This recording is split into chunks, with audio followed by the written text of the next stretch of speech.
আজকে মা আর আমি মিলে কি পিঠে বানালাম সেটাই আজকে আপনাদের সাথে শেয়ার করব। সো হ্যালো এভরিওয়ান, কেমন আছেন আপনারা সবাই? আশা করছি খুব ভালো আছেন আর আমি অনেক ভালো আছি। তো এদিকে দেখতেই পাচ্ছেন, তো আমরা প্রথমেই সন্ধ্যার সময় লেগে পড়লাম আলুর পিঠে বানানোর জন্য। তারপর আলুর পিঠে কমপ্লিট করার পর এখানে আমি বানিয়ে নিচ্ছিলাম পাটিবোলা। এই পাটিবোলাটা আমার বাবা খেতে অনেক ভালোবাসেন, তাই তারপর এখানে বানিয়ে নিলাম আমরা মালপোয়া।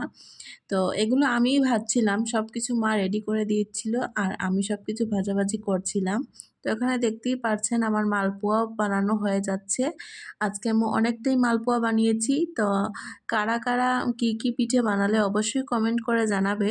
তো এখানে দেখতেই পারছেন আমার পিঠেটা কত সুন্দর লাল হয়ে গেল। বানানো কমপ্লিট করতে না করতে ওইদিকে বাবা মাছ মাংস সবকিছু নিয়ে চলে এসেছে। রাত্রের ডিনারে হবে বিরিয়ানি, তাই এখানে তাড়াহুড়ো করে সবকিছু পিঠে বানানো কমপ্লিট করে ফেললাম। এখন বিরিয়ানিটা অন্য ভিডিওতে দেখাবো। টাটা।